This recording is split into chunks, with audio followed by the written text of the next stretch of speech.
Nascido no estado do Rio de Janeiro, Caio Lima é um autor independente, autor dos gêneros horror e suspense.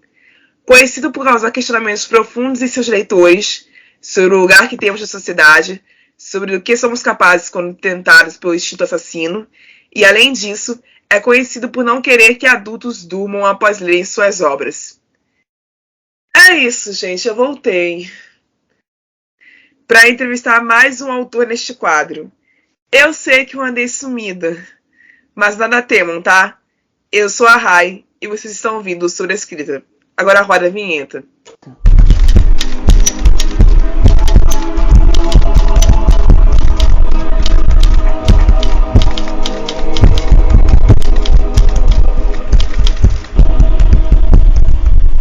Bom, ouvintes regulares deste quadro, deste programa, já devem estar um pouco familiarizados com o Caio, porque ele já esteve por aqui em um dos episódios da nossa maratona de Halloween do ano passado. Mas hoje eu trouxe o Caio aqui para conversar comigo especificamente sobre o livro A Morte do Protagonista, que foi lançado há um mês e alguns dias atrás. Não é um livro muito fácil de ler. Eu já fiz a resenha sobre ele lá no blog, então é só vocês acessarem o primeiro link da descrição é sobre essa resenha. Então vão lá e acessem, descubram porque não é fácil. Mas ao longo da entrevista vocês vão entender também por que ele não é muito fácil de ler. Então vamos embora para a primeira pergunta, Caio. De onde surgiu a sua inspiração para escrever este livro? Oi, gente. Bom dia, boa tarde, boa noite. Quero agradecer de novo de estar aqui, dessa vez como convidado para falar sobre o livro. Sobre a minha inspiração para escrever, eu acho que eu escrevo sobre coisas que eu tenho medo.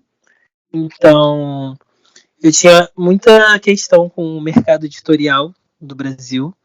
E o livro foi por esse segmento. Eu falei, cara, eu preciso de um livro perfeito, de um livro sem crítica e tudo mais. Aí eu fiquei pensando, eu acho que isso nunca vai acontecer. Então, como é que seria uma pessoa cismada nessa busca, sabe? Assim, de um livro perfeito, de boas críticas e tudo mais. Uma pessoa que se acha muita coisa. E assim nasceu o Jonas. Primeiro nasceu o personagem. Nasceu o personagem que conta a história. E depois nasceu todo o enredo em volta disso, que é a morte do protagonista. Certo. E, cara, o Jonas é um personagem muito. Assim, como é que eu vou dizer? Ele é muito difícil de você gostar dele. É muito difícil. É muito difícil. Eu sei que a tua intenção não foi fazer ninguém se apaixonar por ele. Eu tenho certeza disso. Isso ficou bem claro. Só que, tipo, ele é o tipo de narrador que você fala assim, meu Deus, por quê? Por que o tempo todo? Que em vários momentos eu fiquei barbarizada com algumas atitudes dele, e eu vou citar algumas delas a seguir, porque eu falava assim, meu Deus, não é possível que o Caio Passo escreveu isso daqui e saiu bem depois disso. Ninguém normal faz isso. Não, pior que eu não sei bem, cara. Não é possível, porque tem coisas ali que eu não sei como você teve coragem de escrever aquilo. Eu não teria, sinceramente, eu não teria.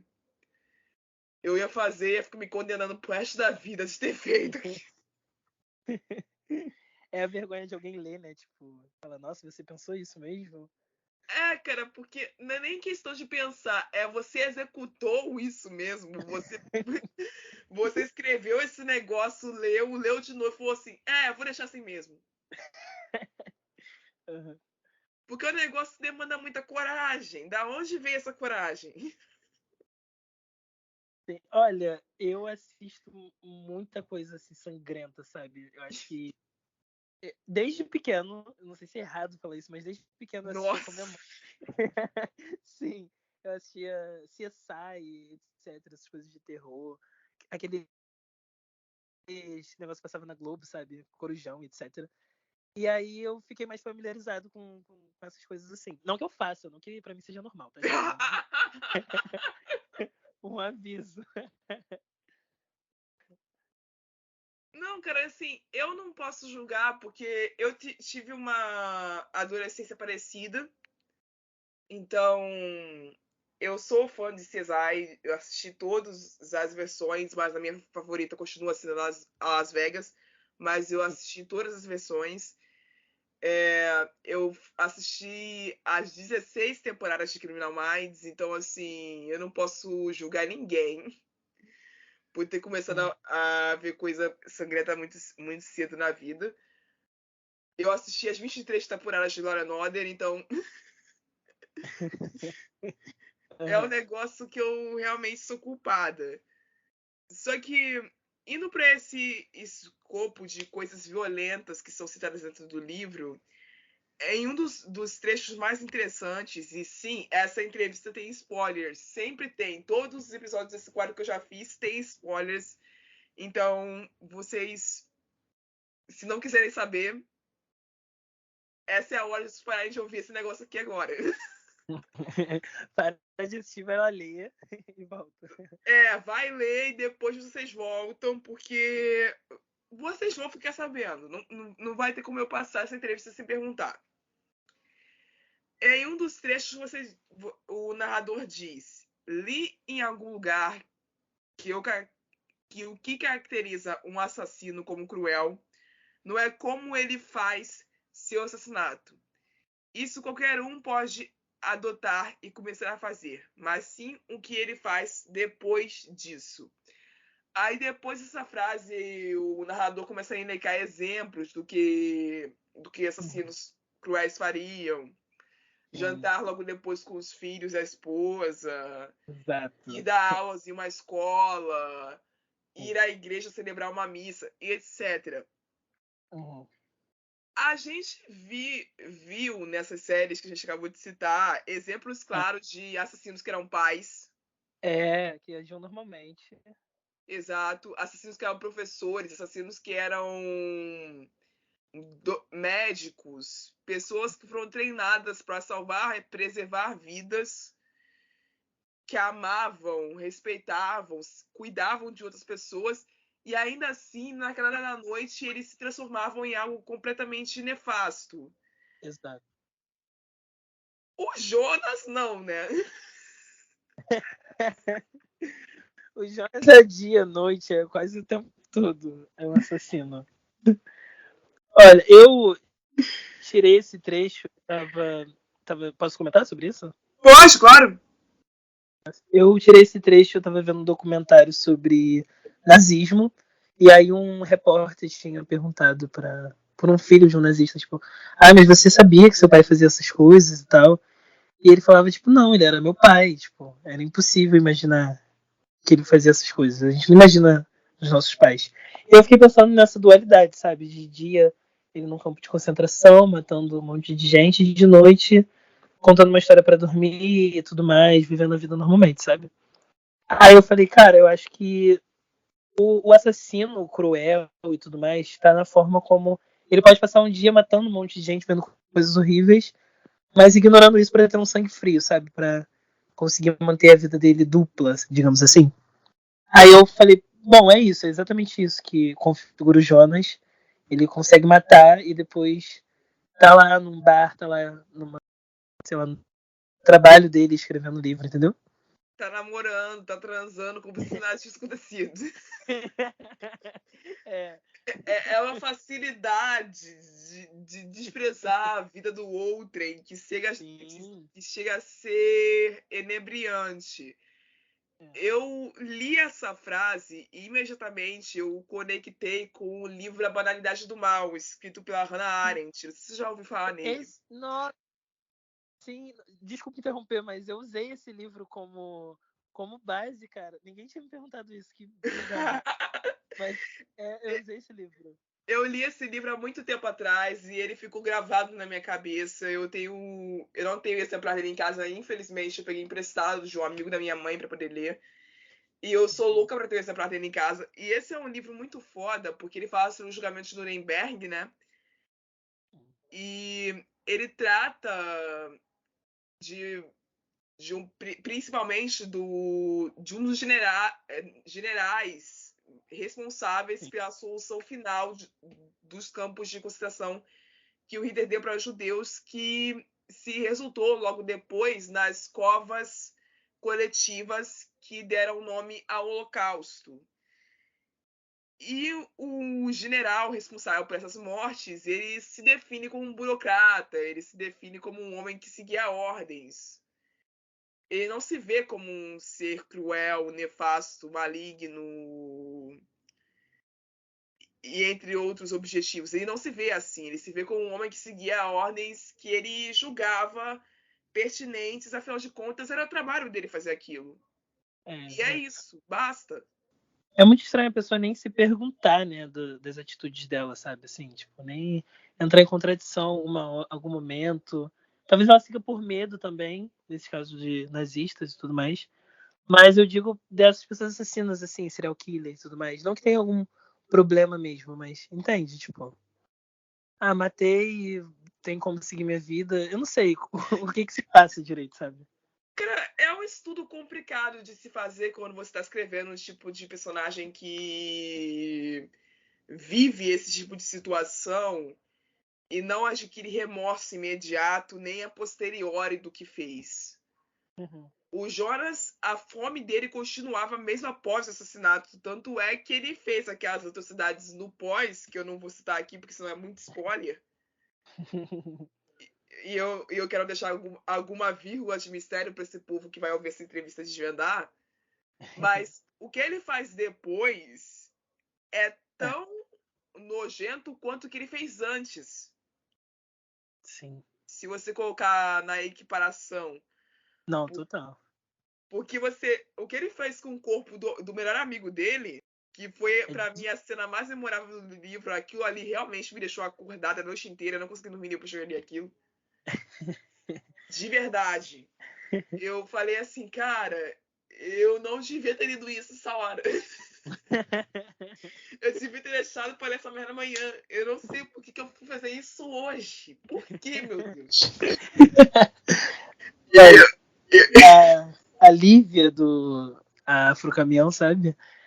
Ela ficou sabendo da primeira cena, que é quando ele mata o cara, ela tira um órgão dele.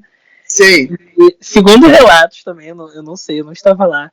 Mas ela, tipo, chorou e tudo mais, quis vomitar, etc. Aí eu fiquei, gente. Caraca, eu queria velho. tanto saber a reação A dela. Iana deixou a noiva dela ler isso, pelo amor de Deus. Exato. Isso acaba com o casamento. Não tem pessoa saudável que passe ilesa nisso. Ainda mais a Lívia. A Lívia é um ursinho carinhoso. Não tem condições de um negócio desse. Não, aliás, eu fiquei embasbacada quando eu soube que a Iana revisou seu livro. Porque eu falei assim, meu Deus, a Iana? A Iana. Não, e tinha que ver as reações dela, meu Deus. Eu espero que eu esteja escutando isso aqui. E era muito, muito bom, muito bom. Porque assim, eu conheço ela há um tempo e ela é uma pessoa super fofa, carinhosa. Quando ela escreve, é sempre sobre amor, sobre carinho, sobre libertação, sobre descoberta. E eu imaginando a Iana lendo um troço desse e eu falando assim, gente, o estado psicológico dessa garota não tá mais normal hoje. Tadinha dela. Ela defende o cachorro até hoje do livro. Mas assim, se você tem que achar alguém pra defender, né? Esse alguém vai ser o coitado do cachorro, né? Exatamente. Porque é muito difícil você defender alguém ali dentro. Muito difícil. Aliás, se você tiver alguém pra defender, você me fala, mas eu não consigo. Não, eu não tenho meu favorito. Eu acho que eu odeio todos igualmente, sabe assim? Eu sou apaixonada pela Eva, mas assim. Ai, eu não sei. Mas assim, eu sou apaixonada pela Eva, pela evolução que ela teve, mas. O final. Que eu não vou falar sobre, eu prometi que eu não ia discutir com você sobre isso hoje, porque que eu não quero que os leitores sejam tão antecipados assim. Mas assim, foi um negócio que me deixou muito mal. O final dela, dele? Dela. Me deixou muito mal. É muito complicado. Mas não foi de tudo injusto. A Eva é um. eu não sei se eu posso falar também, mas então, eu vou ter questões, né? Ela é uma alavanca, no fim das contas. É, isso. Enfim, vamos pro próximo trecho. O próximo trecho é realmente daquela cena onde ele descobre que o melhor amigo dele tá namorando com uma pessoa. Aham. E ele parte pro ataque. E ele diz: Eu Isso. preciso ser perfeito. Eu disse. E ele arregalou os olhos. Preciso que você pare para eu poder continuar. Vou Eu continuar, fiquei, exato. eu fiquei pensando nesse trecho durante um bom tempo, porque ele é muito egoísta, cara. Não, sim, sim. É Eu uma acho que fala, é uma fala extremamente egoísta, tóxica, que eu já vi sendo repetida em outros livros de outras maneiras, mas ela é tão egoísta no ponto de que ele tá dizendo isso para alguém que amou ele durante o mais tempo possível. exato, é Alguém que muito. acolheu ele quando ele foi rejeitado por todos. E ele tá dizendo isso pra essa pessoa. É surreal. Não, e eu gosto desse negócio de pedir pra pessoa parar, né? Tipo, como assim, sabe? É involuntário. E ele fala, tipo, não, eu preciso que você pare pra eu poder continuar. Eu acho bem, bem forte. É doloroso de você ler isso, cara. É doloroso. Você concorda comigo nisso, né? Porque, tipo assim, Total. a gente entende o ciúme dele, tá? É compreensível. Os ciúmes despertam. Ele era apaixonado pelo cara, ele sentia uma coisa que ele nunca ia ser correspondido. É, Uhum. é compreensível. Mas a forma como ele reage à felicidade do outro, quando o outro sempre reagiu empático e solidário à felicidade dele, é muito assustadora para mim. Isso chega a ser mais assustador do que ele faz depois. É verdade. Porque parece que ele gosta dele mesmo, né? Tipo, ele nunca tá feliz pelo outro. Ele tá feliz quando ele o faz feliz, sabe assim? Eu Exato, sinto isso também. é como se a satisfação dele unicamente importasse. E eu não sei, você disse que você gosta de coisas sangrentas, então você deve ser mais fã de slasher do que eu, provavelmente. Nossa, total, sim. Eu sou mais fã de horror psicológico, então eu sou muito apegada a filmes de horror que entram na minha cabeça e fazem eu me perguntar sobre o que os vilões sentem, pensam e fazem. Uhum. Ou até mesmo quando não é o caso de um vilão, que é o caso da Thomasin, de A Bruxa. Uhum. Não sei se você lembra desse filme. Sim, sim. Ela é transformada em vilã pelas circunstâncias que são apresentadas a ela. É. Eu não sei se eu posso dizer o mesmo do Jonas. É complicado a questão do Jonas, porque é um pouco dos dois, digamos assim. É, porque ele já cresceu com o problema, né? E ele não É, recebeu a ajuda que ele necessitava para poder amenizar o problema e isso foi piorando. isso foi piorando. Sim. É complicado. Mas assim, eu acho que esse livro vai ser uma lição nesse ponto de demonstrar a relação de amizade Uhum. do protagonista com esse amigo dele, no sentido de que vai ensinar vocês como não serem amigos de uma pessoa. Pelo amor de Deus. Não aceitar certas coisas. É um subtítulo para ele, como não ser amigo de alguém. Entendeu? Gravem essas palavras. Não é para seguir esse cara. Péssima lição de amizade aqui. Faça o contrário. Faça o contrário, completamente o contrário. Completamente. Tudo, se possível. O próximo trecho é um dos maiores. Vamos lá. Tinha medo de minha sombra. Tinha medo de meus pensamentos conturbados que gritavam na minha mente. Tinha medo de mim. Não queria ficar sozinho, mas acho que terias de conviver comigo. Ninguém jamais me entenderia. E ser chamado de psicopata me dava ainda mais angústia. Eu acho que de todos os trechos, esse foi o que eu senti mais pena dele. Eu acho que aqui representa a solidão. Ele sabe que tem esse problema com ele, por mais que ele ignore vários dias, mas aqui parece que toda vez que ele tá sozinho, ele fica pensando muito que tem algo de errado Só que ele não consegue tratar, né? Então, tipo, ao mesmo tempo que ele tem medo dele, ele não vai conseguir fugir disso, sabe? Fugir de si é uma tarefa praticamente impossível, né?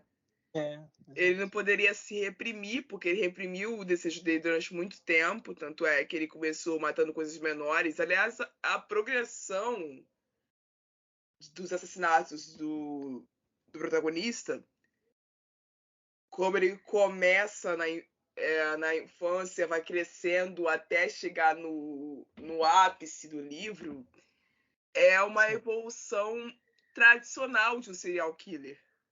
É, Não tem nada de inesperado. Você já viu esse filme? exatamente. Você sabe É, como funciona. é um lugar muito comum para quem é fã de terror e para quem assiste séries como Criminal Minds, porque a gente sempre vê esse padrão acontecendo. O padrão se repete. E aí que se cria o modus operandi. Aliás, o modus operandi do protagonista, ele se modifica, né? Como assim? No sentido de que as armas que ele usa. Ah, ele é muito criativo. Mas de uma criatividade atroz. Ele usa o que está ao alcance dele no momento.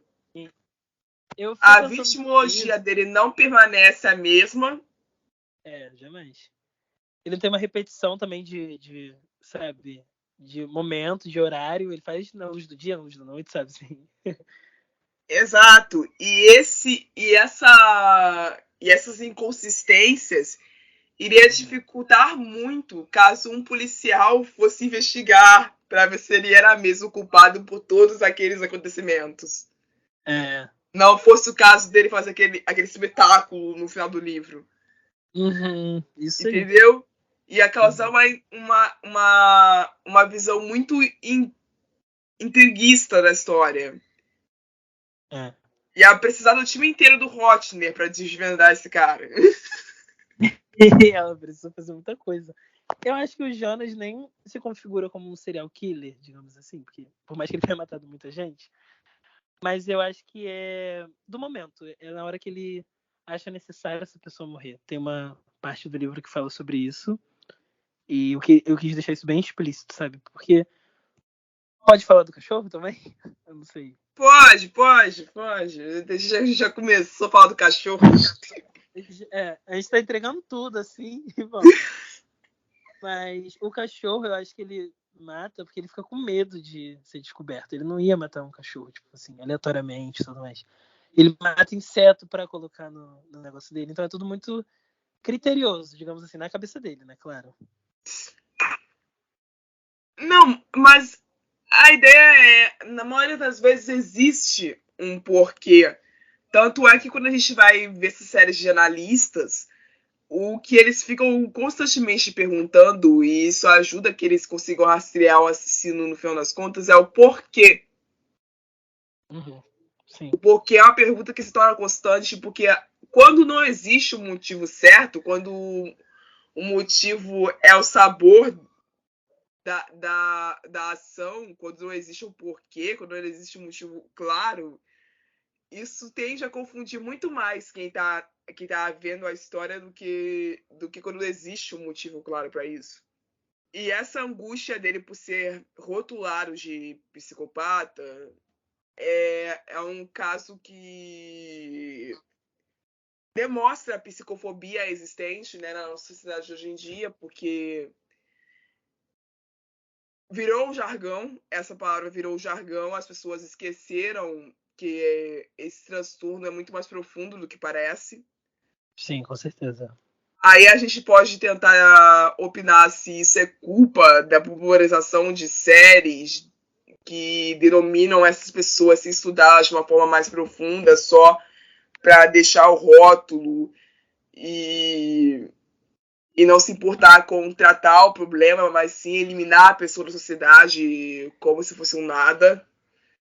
Ou se a Uhum. gente pode tentar verificar se é porque não existe uma abertura para se falar do problema de uma forma científica, de uma forma de saúde. Uhum. Eu não sei Olha, qual é a tua visão sobre isso. Eu acho que de novo, um pouco dos dois. Acho que séries ajudaram a popularizar o termo psicopata, né? E tratar pessoas psicopatas como inimigas da sociedade, sabe assim? Porque Uhum. é só um transtorno e tem gente que consegue viver bem, entre aspas, sabe, com isso. Mas. E sobre questão de saúde, eu também acho que poderia estar incluso. A gente debatemos muito sobre depressão, sobre ansiedade, mas não Sim. desses transtornos mais específicos, sabe? Que tá também por aí à solta. A gente pode ter amigos com transtornos específicos, podemos ter pessoas que a gente gosta, sabe? E simplesmente não sabemos como lidar com essas pessoas por falta de informação. Então, eu acho que é um pouco dos dois. A gente fala psicopata por também não ter informação, sabe? Sim. E, E e isso é muito também. complicado. Eu acho, desculpa, eu Não, acho que eu tudo bem. tentei tratar isso um pouco no livro de uma forma um pouco mais forte, né? Porque Uhum. ele, em muitas aspas, é um psicopata, assim, gigantesco e tal, mas ele traz essa reflexão sobre. Tipo, ele não sabe o que ele tá fazendo. A maioria do tempo, o Jonas é um completo perdido, ele nem tá escrevendo direito, mas eu acho que eu tomei cuidado de levantar isso, eu chamei uma psicóloga para acompanhar o livro. Porque eu tava com muito medo de ser taxado de psicofóbico e tudo mais. Uhum. Então, rola muito disso. Todo livro de terror tem esses termos ainda, tem esses traços fortes caracterizados como inimigos públicos e tudo mais. Sendo que são pessoas que devem tomar cuidado e não ser afastadas totalmente da sociedade, entendeu?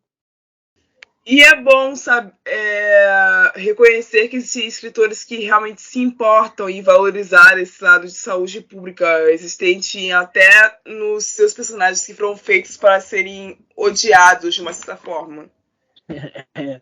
Entendeu? Porque a gente precisa começar a se tentar a isso quando o livro tenta ser realista. E esse livro tenta ser realista em algum sentido. Uhum.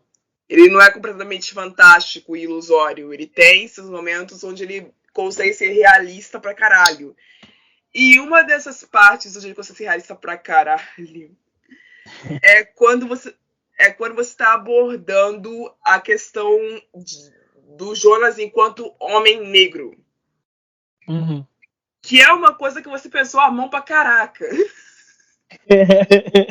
Eu não Uhum. esperava isso. Vou te falar um negócio que eu fiquei surpresa depois que eu abri o teu livro e comecei a perceber. Foi isso. Eu não tava esperando isso. Eu sabia que em algum momento tu ia falar, mas eu não pensava que tu ia ficar voltando nisso o tempo todo. Sim, sim. Uhum. E é importante essa volta porque a forma como o Jonas é tratado por ser um homem negro e possuir um transtorno são comutativas. Uhum. Elas não se excluem, uma coisa não exclui a outra. As duas coisas juntas transformam ele no que ele é. Eu acho que as duas andam bem, bem lá em cima, sabe?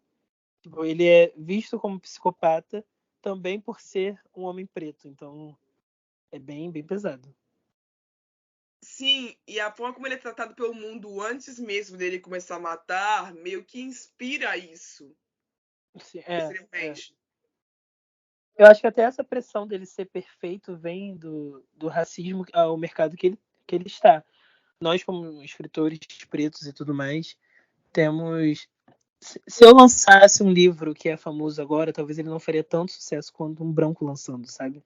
Então Exato. o Jonas tem essa cabeça de tipo, o livro não pode ser bom, ele tem que ser acima do esperado, acima de qualquer coisa já feita. Então ele leva isso para ele na cabeça dele, que indiretamente é um pouco do racismo que ele tá sofrendo, só que ele coloca como a necessidade de ser perfeito, não tipo, a culpa é deles, não minha, entende?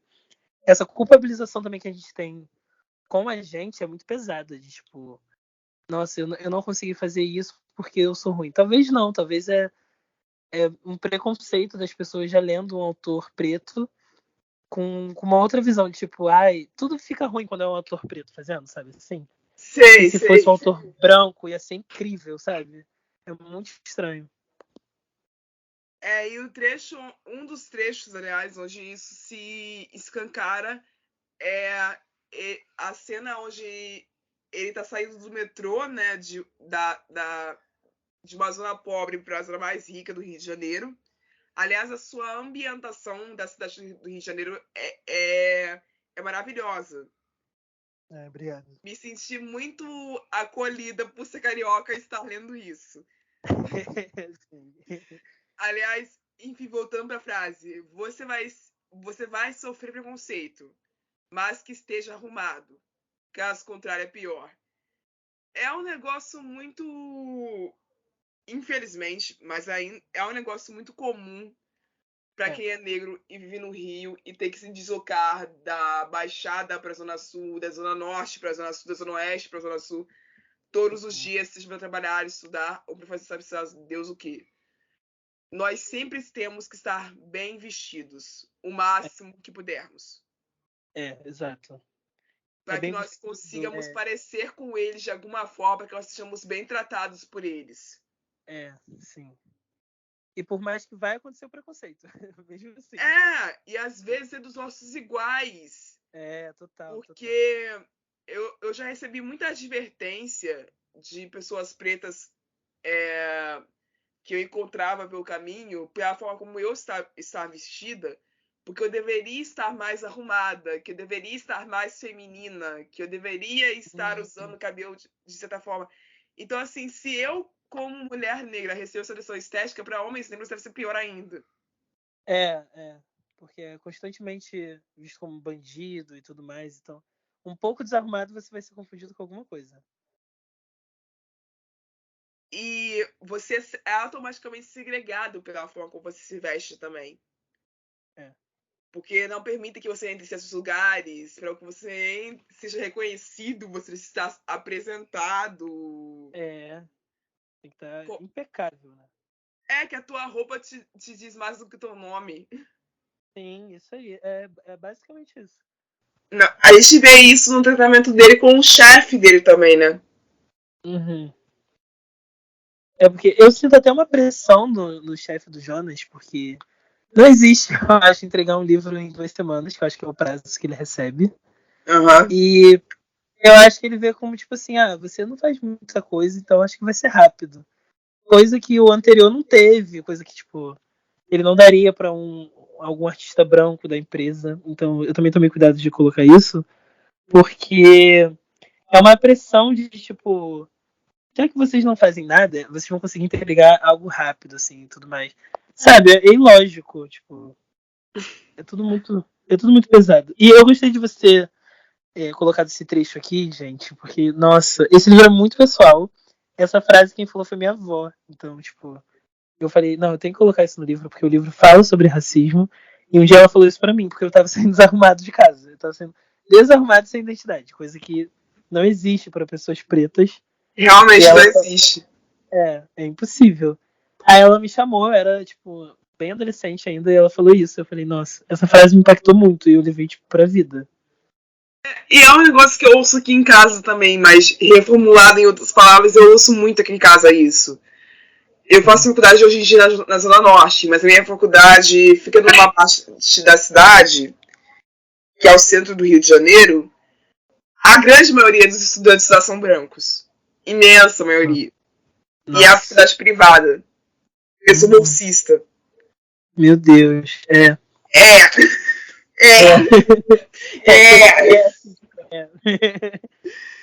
E, tipo, a pressão daqui de casa, quando eu avisei aonde que eu ia estudar, que eu tinha passado pra bolsa e etc., a minha avó só conseguiu olhar pra mim e primeiro ela me deu parabéns. Aí 2 dias depois ela voltou e falou assim, você vai lá estudar lá mesmo? Eu vou. A tua mãe vai te levar pra você fazer matrícula, ela vai me levar na sexta-feira. Aí ela veio pra mim e falou assim, Rayane, por favor, filha, cuida do teu armário. Olha como você vai usar seu cabelo. Olha que cabelo você vai usar. Olha se você é maquiada. Olha como você vai andar, como você vai falar, porque tudo isso vai interferir na sua vida. E, cara, que inferno. É angustiante. É tipo, meu Deus. Eu tô pensando nisso agora no momento feliz da minha vida. Eu ainda tenho que lidar com isso. Puta merda. Meu Deus, eu preciso mais de quê, sabe? Cara, é horrível. E assim, eu me vi muito no Jonas, que assim, eu não tô indo trabalhar ainda no local zoado e enquanto ele trabalha, Aham. mas é bem perceptível a forma como a gente não é bem-vindo em certas partes do Rio de Janeiro. É. Não, ele sente isso saindo de. Que o Jonas mora em Padre Miguel. E ele sai e vai pra Ipanema, né? Olha a Sim, diferença de bairro, a locomoção dele, sabe? tipo, são horas de viagem de um lugar para outro. E você percebe que, além do povo que tá do outro lado não ser muito parecido contigo e só abre a conversa, né? Uhum. Onde você vê pessoas parecidas com você, sempre quer com subalternos. É, exato. Então, aí causa mais estranhas ainda, porque você sai do seu bairro, onde pessoas iguais a você podem ser qualquer coisa, sabe? Pode ser o Uhum. dono da padaria, o dono do mercado, pode ser algumas coisas assim. E vai para um lugar onde você nem cogitou estar, sabe? Tipo, são de lixeiros, empregadas e são trabalhos vistos como muito subalternos, sabe? E é uma estrutura de médio porte. Imagine se estivesse numa de É, grande porte. não iremos falar sobre isso. Mas exatamente. Imagina o soco na costela que ia ser esse negócio, entendeu? Porque assim, existe um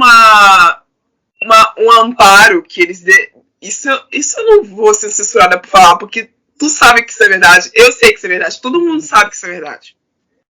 Sim. Pessoas de cor não recebem o mesmo amparo, o mesmo abrigo e o mesmo tipo de compreensão na hora de tempo, Jamais.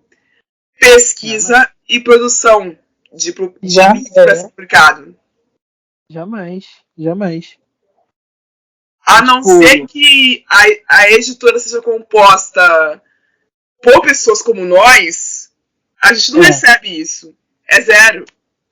Não, para mim é quase impossível, tipo, pensar numa realidade de que um escritor, digamos, dois escritores já contratados, um preto ou indígena, etc., e o outro branco, que eles tenham a mesma tempo de produção, tipo, uma revisão, ou uns comentários, ou não, eu acho que se não for um de nós auxiliando, a gente tá quase sozinho.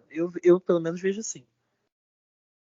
E na hora da venda também, né? Porque o marketing direcionado para eles é muito mais forte do que para nós. É, total, total. Sim. Eu vejo isso no terror porque quando uma pessoa branca escreve terror, parece que é tipo, nossa, diferentão, não sei o que, poderia fazer um livro de romance e tal. Quando um preto escreve terror, acho que automaticamente todo mundo pensa que vai ter coisas, sabe, absurdas, falando da religião dele e tudo mais, porque tem esse negócio, sabe? Eu sou espírita e rola isso quando eu tô fazendo sobre terror, de acharem que eu tô fazendo baseado na minha religião. É bizarro, tipo, não. Cara, nem sempre uma coisa se associa à outra, né? É meio escroto fazer essa ligação direta. É, Até porque existe até, né, uma vertente do horror criada por pessoas que são de religiões de matrizes africanas. É um é, de incontáveis escritores negros que escrevem sobre diversas coisas. exato. Então tu não pode reduzir uma pessoa preta a isso, entendeu? É, jamais. E assim, eu sempre pergunto isso no final, então não vou deixar passar isso agora. Qual é a Uhum. mensagem que você, enquanto escritor, tem para outras pessoas que querem ser encorajadas a escrever? Olha, antes de tudo, escreva. Comece escrevendo sobre tudo. O que eu levei para minha vida é escrever sobre incômodo. Seja decepção amorosa, seja decepção familiar. Então escreva sobre as coisas que te incomodam, sobre as coisas que te fazem feliz, tipo, muito feliz. Vai escrevendo sobre o dia a dia. E a mensagem é: se importe se você está passando uma mensagem que você gostaria de ouvir antigamente. Acho que isso é bastante importante. Em pensar em como seria você lendo aquilo e não das outras pessoas lendo. Porque quando você dizer que seria importante para você ler, acho que já é meio caminho andado. Então, é isso. Importantíssimo. Muito obrigada, Kai, por essa entrevista. Boa sorte na continuidade das tuas vendas. Eu estarei aqui para te ajudar sempre que você pedir. Obrigado. Espero te receber em outros momentos para outros livros, nesse quadro e nos outros. E assim, como pessoa que tá virando sua fã, bicho, Eu tô virando maneira seu fã. essa mão, filho. Pelo amor de Deus. Vai ser mais leve os próximos, eu espero. É isso, obrigada, tchau. Obrigado, bem. Tchau, gente. Tchau.